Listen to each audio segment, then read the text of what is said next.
Heads up. If you have kids around, parental advisory is in effect. This is the Bonus Bone Podcast with Lamont and Tonelli. It's like water torture. Baby Huey. Chasta. And Joe Hawk. Welcome back to the Bonus Bone Podcast, friends. Chasta, Lamont, Baby Huey, Joe Hawk, Tonelli is still... Tonelli is still the... I wasn't ready for that. Yeah, Tonelli is COVID kid, we call him. He is the COVID kid. We should put his cutout over here in the corner. Oh, my God. Unfortunately, that doesn't translate very well for a podcast. But, yeah, just to have his spirit and energy here. So today we're talking about the lottery. And it is... Lamont, give us the details. Where are we at on the lottery? All right. The now? Mega Millions draw is up to $530 million. Cashing out at 304. Oh, my God. Okay. So Lamont has turned me into a lotto person. Yes. Because for several years, once it would get over like 300 or 400 million, he'd be like, you in. And so he got me addicted. So now just on my own every week, I'm buying lottery tickets to the point that when I go to pick up Cody, the first thing he says on Fridays, because that's our day, he's like, lotto ticket day. I'm like, oh my God, you're sick. I'm just kind of curious, when you go with Cody to buy the lottery tickets, where do you go? To like a liquor store? No. Some of those are lucky spots. My mommy took me to the liquor store today to buy lottery tickets. Oh, as soon as he walks out of his daycare, he's always like, Mommy, lottery day. And people look at me like, wow, parent of the year. Yeah, I'm mom of the year. It's only because he typically gets like a SpongeBob ice cream. That's like his favorite. So he'll get that or a little crappy convenience store toy, and it makes him very happy. Nice. So I get it. I mean, it's not a liquor store, but they sell all the booze there because it's a regular convenience store. But it's funny because Lamont and I actually have, I think, kind of differing ideas about this. So when it gets really high, he's like all in, spends all the money. Yeah. I go the opposite direction. I'm like, everyone's paying for the $500 million lottery. Mm-hmm. I'm going to go back to the one that's only $7 million because nobody's buying tickets for this guy. Oh, chances are still the same though. It doesn't matter. No, are they? Are they still the same? I know they're still like, your odds are better probably getting struck by lightning than winning the lottery. Here's my philosophy on this, okay? Very lucky. Okay, Like, so the Mega Million is $530 million, okay? Right. And that's a $2 ticket. So I'm thinking, if I'm going to spend $2, do I want to spend it on a chance for $530 million? Or do I want to spend a $2 ticket on a chance for $89 million? I'd be happy with both, but you're not getting the bang for the buck with the $2 investment. I love that it's gotten to a place where we're like, it's only $89 million. Right. Oh, God, yeah. and then the Super Lotto is $1 a ticket, but it's $8 million. So your cash value on that is $4.6 million. I'll take it. Yeah. But I mean, you're spending that. If you buy 2 tickets, you only have a chance at $8 million as opposed to $530 freaking million, generational money. But then here's the thing. Generational money. I like what you said. What do you do with $500 million? I mean, that's the question. Because it's so much money. You basically can't spend it. I mean, fantasize about that. I know exactly how I'm cutting it up. Now, don't tell me when you go and buy a lottery ticket, you don't dream a little bit and say, if I win this lottery, here's what I would do. Oh, I get lost in these thoughts. I do too, all the time. Oh, yeah. Completely lost. So now, Joe, if you ever won, do you have a fantasy? If you won $530 million, what would you do? Well, of course, the smart thing is to set aside, emergency funds. Put you don't have You've to. got You have $500 million. You have $500 million. Wait, that is your emergency fund. Okay, sorry. Go ahead. I'm not done yet. I'm not done yet. Because we're going to argue over because I would, of course, buy a house, set up a college fund for Jack. Right. And then you could buy a college for Jack. That's true. And then, honestly, I would probably spend a stupid amount of money on just a one of the weekends you see on the Hangover movies. Just go to Vegas. I had a weekend like hookers, that in and Vegas blow. 2 weekends ago. Oh yeah, you did. I stayed at the Cosmopolitan Hotel. Yes, I swear, you probably could have asked that butler for a nice fresh mirror with a few lines of cocaine and be no one would have batted an eye. It would have been there. Absolutely. All right, so that's what you would do. You would have one weekend only, and that's Just one weekend only. Who would you share the money with? Well, if I don't say my wife, she'll kick my ass. Well, she's taking half. She's definitely taking half. She's taking half, Eddie. She gets half. Honestly, only direct family. Really? Maybe my parents. That's about it. Okay, there we go. There's Joe. That's now I know I don't have to share with Joe. No, all right. no. All right, so baby Huey, if you won $530 million, what would you do with that money? It's actually kind of inspired by my dad. So lately he's been watching a lot of Food Network. And specifically Guy Fieri, right? So what I would want to do, awesome. So I would not get maybe a tour bus because I think a tour bus might be too big and hard to park and stuff. But get a really nice RV and just go around the country like Guy Fieri and just go to all the cool and eat restaurants and bars. Yeah. Oh, that diners sounds and fun. stuff like that. Just that way I can explore. You get halfway through America and you drop dead of a heart attack. But you know what I mean? But that'd be great to explore America and sightsee, check out all the landmarks. You have $530 freaking million. Yeah, I got a bunch of free time now. But right? with that, you can also spend the money on only the dozen 3 Michelin star restaurants around the nation too. Exactly. Right. I would just go to every stay and maybe make a running list of everything like Guy Fieri visited and check off all the cool spots. And Guy Fieri, you've got a stalker. But I love that you have $500 million and you're following in the footsteps of Guy Fieri. That is epic. New mayor of Flavortown. Yes. All right, Chasta, what would you do with $530 million? I don't think it's any surprise to anybody who knows me. I'm going to buy property in all of the crazy places that I love to travel to. Right. First of all, in the States, I'm going New Orleans, probably Malibu, obviously here. I'm keeping my home that I have right now because I love it. The problem that you get into with that much money, though, is if you stay in your home and you don't live inside of some sort of gated community, you got problems. So I'd have to figure that part out because I live on a busy street. Yeah. You do.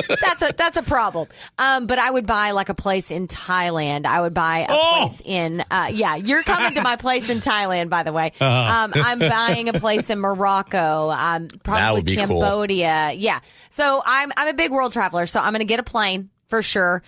Your own I'm plane? Buy a ton. Oh, yeah. God, yeah. So I'm lap of luxury. I had no idea that you had desired to have a plane.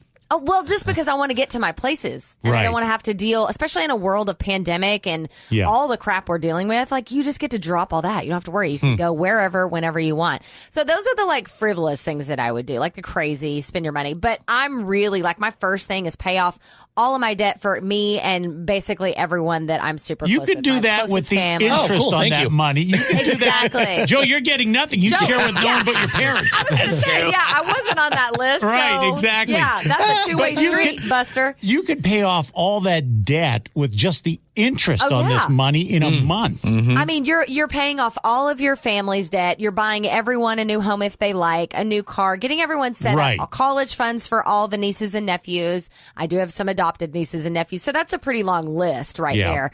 So once you take care of everyone, you set everyone up for the future, then you decide. Now, here's the hard part. I wouldn't want to quit my job. I might do it in a different way, but I love being on the air so much. I mean, we could just start our own radio stations and do whatever we want. Right, exactly. Because it wouldn't even matter then if you make money. No. Because you don't need to. Right, we could be like NPR for idiots. Right. Oh, my God. That's the tagline. Write it down. NPR for idiots. Because we won the lotto. New stationality. Oh, my God. I was just going to say, maybe we should put that through on our image. That should be our new image. Put that one in. I'm writing that one down. So, that's my big plan. There's going to be a crap ton of real estate, crap ton of travel, and everyone I love is getting taken care of. What about you, Lamont? He's chomping at the bits. You this. I fantasize about this every time I buy a ticket. Now, the first thing, it all depends on the size of the lotto. So let's say it's a $530 million prize, okay? Yeah. So the first thing I do is I'm dividing it 5 ways with my family. Okay? So my kids get, my wife gets, blah, blah, blah, blah, blah. We all get an equal share. However, before I divide it 5 ways, I also take a percentage of it for a slush fund. Nice. So, what fund? A slush fund. What does that mean? So a slush fund is that way I can take care of certain people that are dear to me. Okay? Right. And I want to make sure that their lives are significantly better with this money. Now, it all depends, though, on how much I like that person, on the way I'm going to give them money. And it's a sliding scale. It's absolutely it's a sliding scale. Joe, you're off it now because you shared that you wouldn't. I was give waiting me for anything, that. I was waiting for that. He slid right off the scale. He slid all the way off. I mean, it was slippier than those hookers I'm going to hire. Exactly. It was a slide from the top of the stratosphere to the ground that Joe went on. Okay. Now, depending on how these people have treated me over my life, now there are conditions when I give them money. Now, here's one thing that I've thought of, that I would give a person an option, okay? And I would say, I will give you $1 million if you would like $1 million, or you have the option of getting $3 million. For what? But what's the cost? now the option is, what's the caveat? And this is for people they kind of annoy me, but I feel indebted to them that I want to give them something. Huey, are you listening? So I would go. I was joking. So I would go. Yeah, I could give you $1 million, and we'll use Huey as an example. Or Huey, you can have $3 million, but to get the $3 million. Here's the question I pose to you. You must never contact me again in life. My God. So now, would you take the $1 million and still see me, or would you take $3 million cash? I can only see how that works out. That's your dilemma. So how would... I don't think that's a dilemma for Huey. Okay, so Huey, what would you do? What would you do? You have $1 million, but you got to see me all the time, or $3 million, you never see me again, ever. What, is that the same option for everyone else? No, that's just for you. I've got different conditions for everyone I give to. This is not. Is there a possibility of the million? But if I see you continuously, there might be more options for money down the road. No, you get the one. You get the one option, all or nothing here. You get $1 million, or you could take $3 million. But you never see me again. This is almost as bad as our would you rather conversations. I know. It is. Oh, believe me, I put thought into this for every single person I give money to. I mean, it's like the dick answer be saying, yeah, give me the $3 million, but friendship, I think, is priceless. So I would do the $1 million. You would do the $1 million. Huey, you're a good man, Charlie Okay. Brown. All right. Now you see, you would get $1 million. Yeah. I think he just slid up the scale with that answer. I think. No, that's a very good answer, because I'll tell you why. The question was a test, and if he said $3 million, I'd give him nothing. So, I'll see you later for the exchange, but never see you. Exactly. Yeah, right? You get 1 million pesos. All right. So, I mean, I've got all conditions like that. There are other people that I say, well, I would give them $1 million and a brand new car. All right. Okay. But however, the thing is, and I would find out what car is their dream car. For instance, Joe, what is your dream car? Ooh, that's a really hard question. Real quick. I know. It would First thing that comes to your head. 1979 El Camino. Okay, 1979. You're not asking for much there, because I've got $500 million. But I would say, all right, Joe, why would you pick that car, by the way? It's just, I don't know. I like that's your dream car. Yeah. Okay. Yeah. So what I would do is put that $1 million inside the El Camino in different parts of the car that you would have to disassemble the car to get the money. And take a torch to it. That is maniacal, but incredible at the same time. It really Sounds like a game show. I have put such thought into if I win this money, That is some Dr. Evil shit. I was going to say, like, you've been watching way too many Saw movies. Like, come on. That's Jigsaw all over, but with money. Like, I would find out what everyone likes. Like, for instance, Chasta, okay? Yes. For you, So curious. I've got no qualms with you whatsoever. I freaking love you. Right. So what I would do, back. I love. The first thing I would do is pay off your mortgage. Okay. Oh, God. So you would not have any problems financially in life. And then I would give you, depending on the size of the lotto win, I would give you a significant amount of money. So that is for you. However, I have looked into the laws to give money, and if I give you $1 million, then you get taxed on it by 35%. So I have got to figure out to set up a corporation with Chasta. So she is my partner in the corporation. Yeah. Oh, I gift love tax. this idea. Right? You can pass it over with no tax. Yes, because now we've both put in an investment together. Well, and that would actually probably happen anyway in this scenario because we're probably going to start our own business, our own idiot radio station. NPR for idiots. Right. So NPRI. we need a company together anyway. So it actually works out. Now for Tonelli, I think he loves booze more than anything else in the world. Just buy him a distillery. Shit. No. So what I would do for Tonelli is figure out a way that I would put the money in a bottle of booze or a whole bunch of bottle of boozes, okay?